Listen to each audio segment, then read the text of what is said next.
Good morning. We'll give just a moment to clear the waiting room and make sure that folks have connected to audio and can hear us.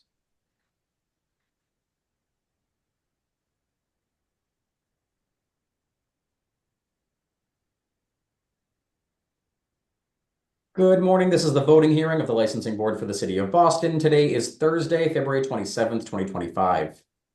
This morning's hearing is being recorded and will be posted to the City of Boston's website. While the public is encouraged to attend, there will be no additional testimony accepted this morning. Begin with the license premise inspection hearing, which occurred on Tuesday, February 25th, 2025. Item number 1, LCY Inc., doing business as Jade Garden Restaurant, located at 18 to 20 Tyler Street. Date of the incident, October 21st, 2024. Assault and battery, employee on patron, in violation of Mass General Laws, Chapter 138, Section 64, and Chapter 265, Section 13A. And assault and battery, patron on employee, in violation of Mass General Laws, Chapter 138, Section 64, and Chapter 265, Section 13A. Thanks, Danny. The testimony at the hearing on Tuesday from Detective Walsh was that the video evidence that was gathered was very helpful to the licensee. It shows that they were trying to hold the door and no assault happened. The staff was trying to actually de-escalate the situation, and the video that was reviewed sustains that. So for those reasons, I see no violation. I saw no violation as well. I did think that I had some hesitation about the situation they described. I don't want to be like too much of a Monday morning quarterback, but it just seemed like a situation that would lead to problems, and they might have anticipated it with this guy going to the other table. Maybe he's offering to pay for the. It just seems like at 2 a.m. They in the future should be on the lookout for something like this and make sure it's clear who's paying. Is everyone going to be together, or are they splitting the check, all that kind of thing. So it just seems, I don't want to say it was foreseeable, but I wouldn't want to see it again and not say it's foreseeable. Right, especially when there was only 2 tables of people, staff and management should probably keep a better eye on that. So maybe some correspondence to that effect. Yeah, I can see that. They probably were overhearing a lot of the conversation. It seems like since there were not very many people there, so it would like if people are switching tables in the middle of service, like, hey, what's going on here? You guys together now? Like, right? For what? Yeah. Yeah, clarifying questions would have been fine, but I do agree that maybe that's a little bit of Monday morning quarterback, but. Yeah, putting them on notice. So but no, otherwise, oops, sorry. Go ahead, Commissioner Saxon. Otherwise, I agree.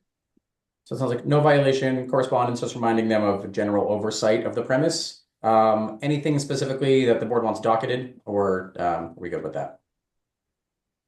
No, but I think we should also mention, like, the video was helpful. Again, I want to emphasize as a board that cooperation and providing video in most circumstances is most helpful to the licensee. So I want to commend them for that. Thank you. Item number 2, Park 54 Restaurant Group LLC, doing business as Park 54 Restaurant and Lounge, located at 81 Fairmount Ave in Hyde Park. Date of the incident, June 28th, 2024. Serving an intoxicated person in violation of Mass General Laws, Chapter 138, Section 69. I did not see a violation for serving an intoxicated person. I did have some issues with the lack of cooperation. Again, this licensee had received our advisory. She's aware of her duty to cooperate. I think there was some confusion that she described at the hearing. My vote would be no violation, but correspondence from the board impressing upon the licensee that cooperation with police is her responsibility and it's necessary. That's all I have there. I agree. I would add on video preservation. The advisory, we've been, yes, a lot of recent cases, we've been notifying people that there's a preference for preserving video in serious instances. I think this was a serious instance where video should have been preserved, and it's incumbent upon them upon receiving the license premises notice. inspection notice. I agree. I think in this instance, maybe it felt like she was asked to go above and beyond, but that is exactly what I think is required in order to make sure that licensees are safe in doing their job, etc. So I agree. So, oh, sorry, go ahead, Chairman Joyce. No, you go first. I just have a comment after. Sure, I was just gonna say it sounds like no violation. Correspondence reminding the licensee of their duty to cooperate with police and preserve video. And I was going to ask if there's either of those things you would like actually on the docket sheet as well. I would like the docket about the cooperation. Great. So that when we, should something like this come up again, we can refer to the docket in real time. Great. And was there another comment you wanted to make on this one? That was it, just to make sure that the docket is specific. Perfect. Item number 3, the Boston Leco Corp. located at 71 to 79 Warrenton Street. Date of the incident, October 20th, 2024. Theft of property, larceny, in violation of Mass General Laws, Chapter 138, Section 64. I see no violation here. I agree. I agree. Item number 4, same licensee, the Boston Leco Corp., 71 to 79 Warrenton Street. Date of this incident, October 26th, 2024. Also theft of property, larceny, in violation of Mass General Laws, Chapter 138, Section 64. They did fire the employee once they were aware that he was involved. But I do not see a violation. Yeah, I'd like to add on, I mean, they did a video search, kind of discovered what had happened. You know, it seemed like they did the right thing here, not the wrong thing. So a little bit of, commending them, no violation. I agree. Item number 5, K&K Restaurant Group, Inc., doing business as Estella, located at 49 Temple Place. Date of the incident, January 10th, 2025. Disorderly conduct in front of premise in violation of Mass General Laws, Chapter 138, Section 64, and failure to cooperate with police in violation of Mass General Laws, Chapter 138, Section 64, and Board's Rule 1.10 A and B. I'll start. Boston Police were called to the licensed premise because of this disorderly conduct. They had received some calls regarding disorderly conduct in front of the licensed premise. So to me, they're connected. Apparently there was a disturbance outside or a fight. When Boston Police arrived, they proceeded to go inside and attempted to speak to staff to begin an investigation. And with that investigation was the ordinary inspection of the licensed premise. They asked for a count. The licensee did not cooperate with Boston Police's inspection questions. Going back November 2023, the licensee did attend an informational session at which we emphasized the importance of cooperating with the police. Licensee commented at the hearing the other day. He was there in attendance. So he was aware of the importance of this cooperation. A few months later, in April 2024, the licensee received a violation and a first warning for failure to cooperate with police. On April 30th, 2024, we sent out an advisory to all licensees, including this licensee, about the importance of cooperation with police. And then on January 17th, 2025, this year, we hosted a Zoom meeting with the new police captain and all licensees in the area at which this licensee was present. We wanted to introduce the new police captain. We wanted to engage him have the licensees engage with him and start to build a relationship. And again, we emphasize the importance of cooperating with police. The licensee has already had a violation and received a warning. He has been to 2 formal sessions with us, and we actually went down and spoke to him informally, and I'll put on the record, that was not at the request of my boss, Shigun Idawu. That was on our own. I went down and 2 staff members went down. We spent time with him, talking through his responsibilities. This is something that we don't ordinarily do. We went out of our way for him. We've gone above and beyond. It's very disappointing and frustrating that he doesn't understand that we are actually trying to help him. I want him to succeed. I know we all want him to succeed, but part of that success is cooperating and following our rules. We've explained to him multiple times and given him opportunities to ask questions about anything that is not clear. We have clarified in writing different things he's had questions to. So for all of these reasons, I find a violation for the failure to cooperate with police. Did you have an opinion on the disorderly? I didn't think they were, I didn't find a violation for disorderly conduct. I think they did. It's not written in the police report, but I believe that they tried to call the police about it. I agree. I felt like the disorderly wasn't proven. And regarding the failure to cooperate, I agree with everything he said. I just like to additionally the not signing. I didn't believe that he didn't refuse to sign. So that was, my personal finding with regard to that aspect of the failure to cooperate. And actually found that to be the worst part of the failure to cooperate. I get that he feels that he has a right to interrogate them back at every single point. I don't think that that's really helpful. And like I've said before, cooperation is not mere compliance. It's working with. I think that, certain licensees see this as an adversarial situation, but they're licensees. They're not adversaries of the city. They're working. They should be not only working in their business interests, they should be working in the public interest. And, I know that sometimes they feel like those clash and collide, but they really shouldn't. And if they do, my opinion is that the public interest should override the business interest. So I think that's all I had to add. Yeah, I agree. I think the city and the board has done all that we can, and it's really the ball is in his court to cooperate. And again, these licenses are a real asset, but they're also a privilege that can be taken away. So that's all I have to say. My vote is for a 1-day suspension. I agree. I mean, we just warned them, so. I think that's only reasonable. The vote is for a violation with a 1-day suspension. Moving on to item number 6, 78 Charles Street Manager LLC, doing business as the Milner Hotel located at 78 Charles Street. Date of the incident, January 31st, 2025. Failure to cooperate with Boston Police by providing video in violation of Mass General Laws, Chapter 140, Section 30, and Board's Rule 1.10 A and B, and expired license in violation of Mass General Laws, Chapter 140, Section 23, and Section 4.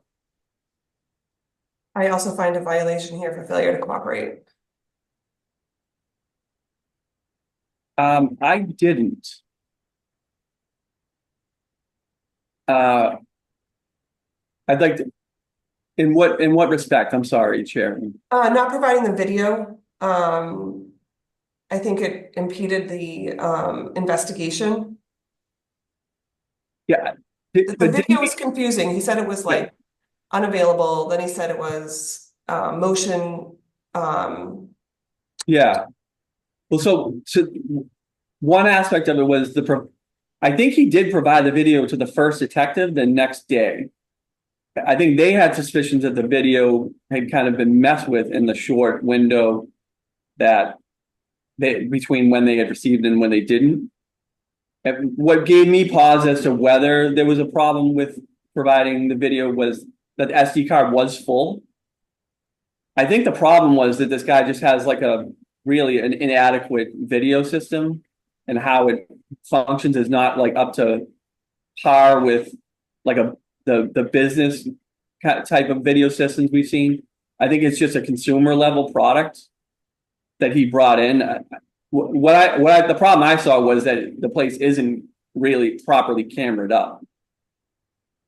Yeah, he brought the cameras from his house. Yeah, I think he's taking a big business risk there with having video like that. I mean, I think any place that isn't properly camered up is not doing themselves a service. But I was a little unclear about, like, I think the idea that like the detectives had a reasonable suspicion that like something was up with the video. But I think the facts as they come out really was that he just has a not a very good camera setup. So that really might have been the issue. But I think he did turn what he had over, even though it ended up being inadequate. you know, he handed the physical SD card to that first detective. I think it was the next day, if I'm not mistaken. I just thought that the gap was a little bit suspicious. I mean, the gap was right at the place where there needed to be content there. So, I mean, I think maybe it's an unfortunate coincidence. Yeah, that's why I asked about It's a the business risk, yeah, he should probably investigate and get some new technology there. Yeah. I mean, definitely, I was suspicious when he was talking about the gap and like how it stopped and conveniently picked right back up just a couple hours when they were searching for it, and it did seem weird. But on the other hand, when I asked about whether the SD card was full or not, I think they said it was full. I think if files had been deleted, there would have been like space on the SD card. So what do you suggest, Commissioner? I mean, this goes to we would prefer, right? Based on my experience, we would prefer that every business like this has, you know, good camera coverage, but he kind of doesn't. So it's like we don't have like an absolute requirement that places have camera coverage. But I think we should note, and he should be aware that he's really taking a risk here by having this kind of camera system and not something that's more business oriented and more reliable. Correspondence, something docketed? Yeah, I think we should definitely send correspondence. I would like it to be docketed that he was written up for failure to cooperate for future boards. The reason being that he had the cameras, you know, I think it's relevant, but I mean, that he wasn't able to cooperate because his cameras were insufficient. Chairman Joyce, do you still find a violation? I won't go as far as violation. So no violation, correspondence from the board about the importance of having working cameras, and docket that he was written up for a failure to cooperate. Thank you. And item number 7 will be filed without a hearing as the license has since transferred to an unrelated entity. Moving on to the transactional hearing, which occurred yesterday, Wednesday, February 26th, 2025. Item number 1, Tacos of Commonwealth LLC, doing business as Taco John's, located at 77 Summer Street, has applied for a common victualler license. Manager Hamza Jaffrey, hours of operation, 7 a.m. to 11 p.m. I vote to approve. We asked for something in writing, correct? For third-party delivery? Yeah, you had asked for that on the record. We have not received anything yet. Okay, I vote to approve when we get, but we'll follow up with for the written plan. I agree. I agree. Granted, and the board will request a written plan for the impacts of third-party delivery and takeout. Item number 2, Swiss Bakers Inc., located at 168 Western Ave in Alston, has petitioned to change the hours to 5:30 a.m. to 6:30 p.m. Monday to Wednesday, and 5:30 a.m. to 2 a.m. Thursday through Sunday, with delivery and takeout only from 6 p.m. to 2 a.m. I vote to approve. I agree. I agree. Item 3, Yujia LLC, doing business as iLiquor, located at 11 to 17 Bennington Street in East Boston, has petitioned to change the manager to Fue Wu. I vote to approve the manager of record. I believe he has the appropriate character and fitness to serve. I agree. I agree. Item number 4, Locali Inc., doing business as Locali, located at 350 to 352 Hanover Street, has petitioned to change the DBA to Little Sage. I vote to approve. I agree. I agree. Item 5, LCTB Fort Point LLC, doing business as Lolita Cocina and Tequila Bar, located at 253 Summer Street, has petitioned to pledge the license to Eastern Bank. I vote to approve. I agree. I agree. Item number 6 will be continued to next Wednesday, March 5th, transactional hearing to allow them to complete their community process. Item 7, Massachusetts Package Store LLC, doing business as Coasters, located at 71 to 75 Canal Street, has petitioned to transfer the license to Patel Coasters, Inc., doing business as Coasters at the same location. Kevin Shaw, manager, 11 p.m. closing hour. And has also petitioned to update the description of the premise to the premise to be licensed is located on the first floor of a 3-story building with one large room on the first floor for sales, containing 1,567 square feet, and basement for storage containing 969 square feet. I vote to approve the transfer. I vote to approve Mr. Shaw as manager of record. And I want to make sure the conditions follow through to the new licensee. I agree. I agree. Granted, and all the conditions remain with the license. Item number 8, 5 Star Liquors, Inc., doing business as Blue Hill Liquors, located at 108 Blue Hill Ave in Roxbury, has petitioned to transfer the license to MSPK LLC, doing business as Blue Hill Liquors at the same location. Kailash Ben Patel, manager, 11 p.m. closing hour, and has petitioned to pledge the license to Rockland Trust Company. I vote to approve the transfer. I vote to approve Mr. Patel as manager of record, and I vote to approve the pledge. I agree. I agree. Item number 9, Bell's Cash Market, Inc., doing business as Bell's Market, located at 246 Dorchester Street in South Boston, has petitioned to transfer the license to Bell's Market, Inc., doing business as Bell's Market at the same location. Mittal Kanubai Patel, manager, 11 p.m. closing hour, has also petitioned to amend the description of the premise to approximately 5,313 square feet on one floor. Sorry, one moment. Yep, 5,313 square feet on one floor, consisting of a market and wine shop in 3 rooms, with a market area for the display of groceries and alcohol and a register for sales, a wine shop for the display of alcohol and storage in the rear. And finally, has petitioned to pledge the license and inventory to Rockland Trust Company.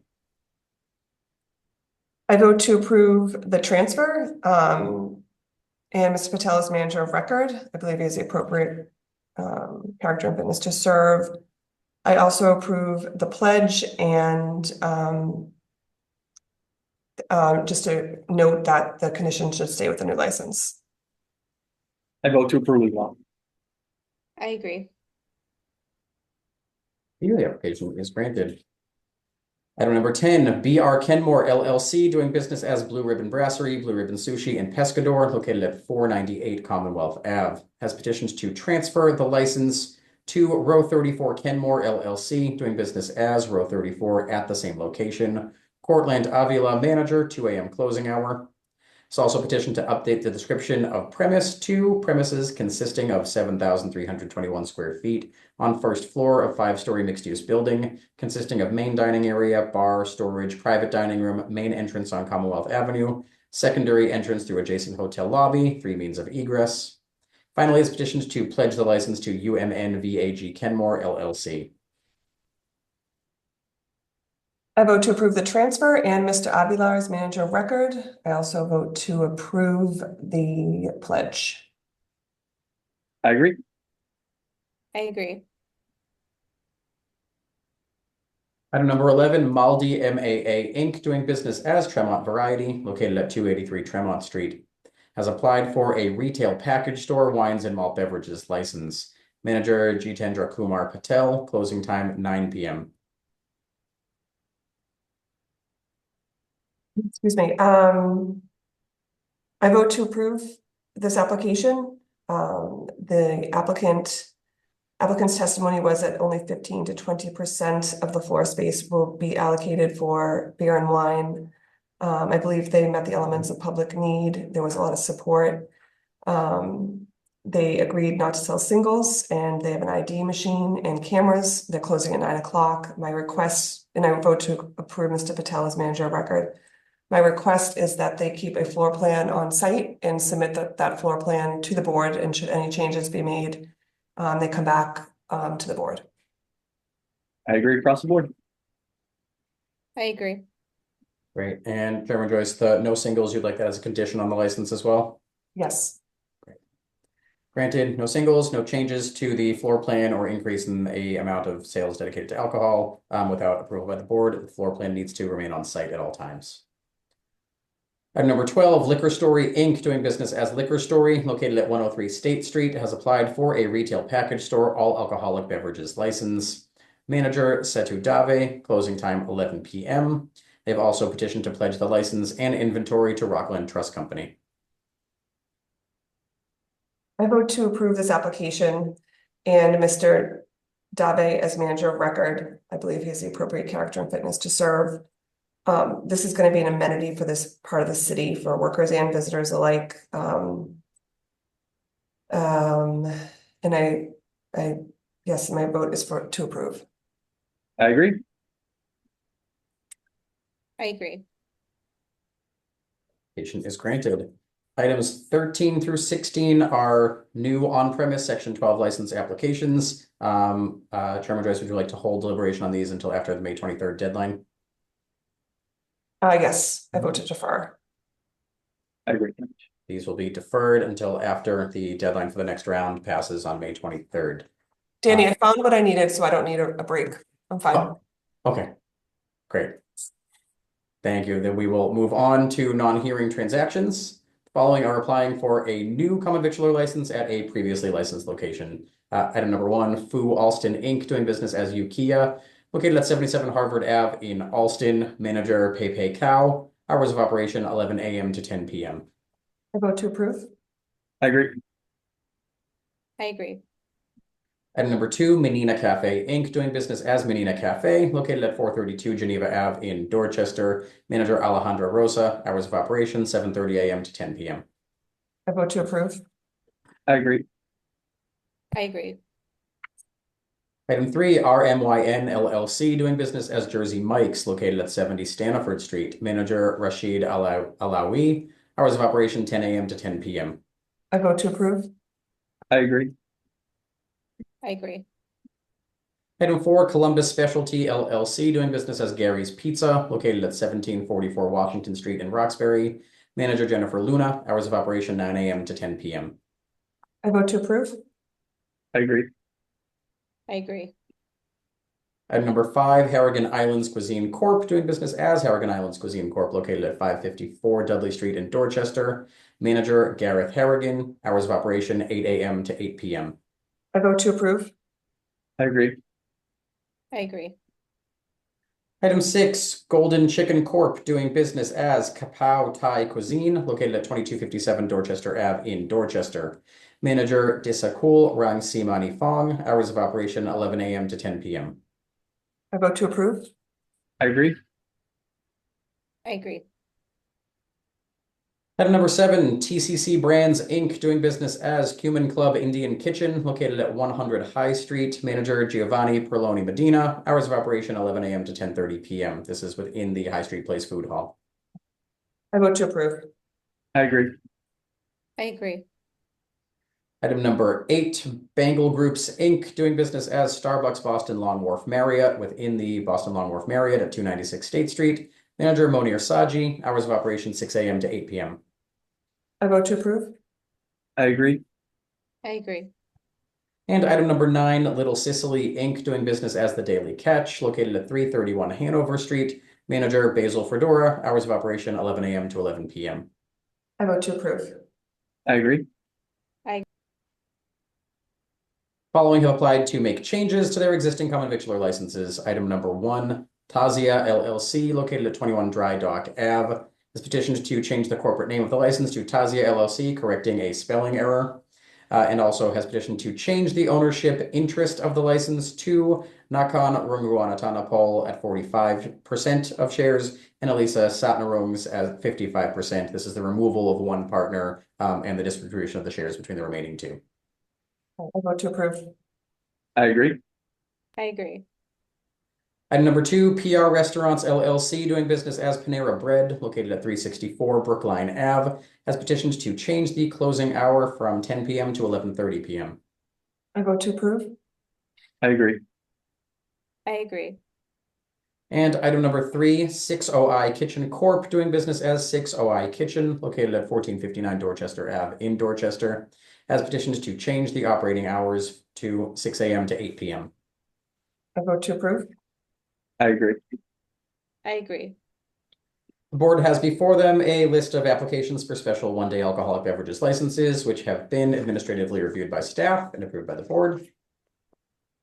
Okay, Old and new business. Item number one is a correction of a zip code for which the board had approved a license at our February 13th voting hearing. The board had approved a zip code restricted common victual or 7-day alcoholic beverages license for Merle's Kitchen at 10 to 18 Bowden Street. The zip code listed on the voting agenda was 02124.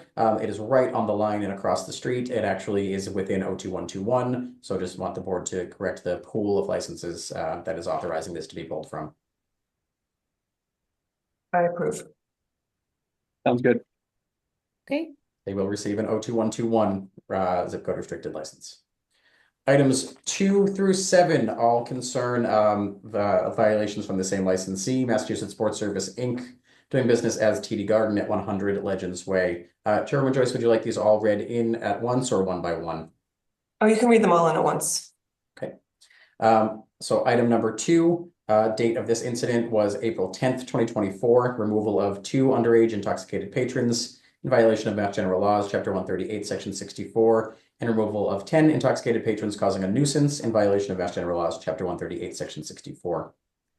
Item 3, date of the incident was April 17th, 2024, intoxicated patron on premise and a public nuisance in violation of Mass General Laws, Chapter 138, Section 64. Item 4, date of the incident was April 22nd, 2024, allowing intoxicated patrons on premise causing a nuisance in violation of Mass General Laws, Chapter 138, Section 64. Item 5, date of the incident was April 24th, 2024, minor in possession of alcohol in violation of Mass General Laws, Chapter 138, Sections 34A and 6464A. Item number 6, date of the incident was April 12th, 2024, patrons leaving premise with alcohol in violation of Mass General Laws, Chapter 138, Section 64, and Board's Rule 1.09D. And item 7, date of the incident was April 16th, 2024. Last drink, patron involved in a motor vehicle accident, operating under the influence, leaving the licensed premise in violation of Mass General Laws, Chapter 138, Section 64. Okay, 1 second. All right, I'm not exactly sure how we should discuss these, but I'm going to jump in and take a look at number 2, number 3, number 4, number 5, and 7. All of these incidents occurred in April 2024. We had very detailed police reports. We had very detailed testimony at the public hearing. I don't believe a violation could be upheld for these 5. However, these presented an opportunity for us to work closely with TD Garden and their staff and their attorneys. We were able to identify real security and operation improvements. There was deficiencies at the time. They were able to update those security and operations deficiencies in a way that I am comfortable with. But taking a look at number 6, the testimony was 11 people left a Celtics game with alcohol in hand, and there were not enough security at this particular stairwell that allowed these 11 people to leave with alcohol in their hand. So again, we heard all of these violations, these incident reports and allegations of violations in April. And then TD Garden did produce internal incident reports that correspond with these encounters. In June, that was in June. Also in June, I hosted an in-person meeting here at City Hall with the GM of Delaware North, Eric Rivers, and John Joynes from TD Garden. Their attorney, Kristen Scanlon, was also here. Captain Martin was here. Detective Eddie Hernandez from the Licensed Premise Unit was here. We met for several hours. In September, Attorney Scanlon went to work with TD Garden on various things that we had requested. She delivered to us an alcohol compliance playbook in September. We have that on file now, and it's something we can hold them to. That goes into great detail about staffing levels at different types of events, whether it's a concert, whether it's a Celtics game, whether it's a Bruins game. It goes into detail about their ID checks and the training of their staff and the types of scanners they have and who will be using the scanners. We then held a hearing in October on these 6 violations. Plus, we held an informational hearing on the actual alcohol compliance playbook, which gave us an opportunity to dig deeper into their policies and to question them on them. I am comfortable with the fact they've retrained their staff, they've hired additional staff, and they have been inspected more than once by our licensed premise unit. Even as recently as January 15th, our licensed premise unit met with them, sat in on one of their alcohol training sessions, spoke to several servers, showed them how to use the ID scanners. On these violations, staffing levels and internal reports were submitted to us that corresponded with these police reports. They have been cooperative, they have been forthcoming, and I believe they have demonstrated their willingness to improve their operations in a way that will keep patrons safe at these various types of events. They were honest with us about some of their the difficulties they have, whether it be with a concert performer and the contracts that are in place, whether it be a certain type of game, but they have put measures in place that I think will remedy those difficulties in those situations. I think the licensee is now on notice that we take these things very seriously. And in the future, they are going to be subject to unannounced inspections. So going back to all of these 6, I don't find a violation on 2, 3, 4, 5, and 7. I do find a violation on number 6 for what was it again? Patrons leaving the premise with alcohol in violation of our rules. So I do find violation on 1, but not the other 5.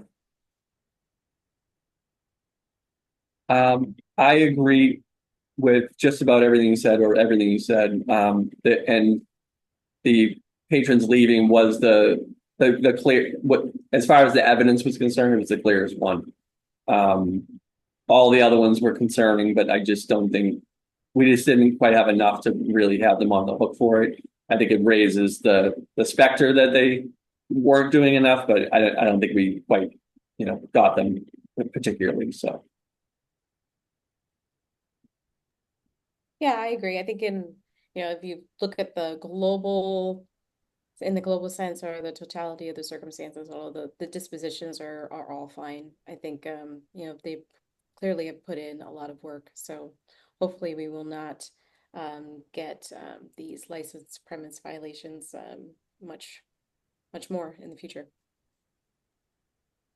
So my vote is for a written warning on number 6. I agree. I agree. Violation with a warning for item 6 and no violation for items 2, 3, 4, 5, and 7.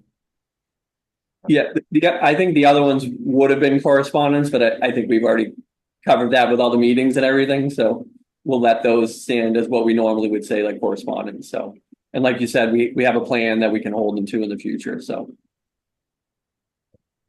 Thank you for that. That is all very clear. The remaining item is item number 8. Another violation the board had to defer the disposition of to allow the board to review the licensee's operational manual. Paga Inc. doing business as Nick's and Venue located at 100 Warrenton Street. Date of this incident was October 12th, 2024. Assault and battery, patron on patron, in violation of Mass General Laws, Chapter 138, Section 64, and Chapter 265, Section 13A. The licensee has submitted a very thorough operations manual. I'm satisfied with that. I don't see a violation here. Couldn't get there. I agree. I agree. Thank you. Those are all of the items before the board this morning that will adjourn this hearing. Thank you all and enjoy the rest of your day and weekends. Thank you. You too.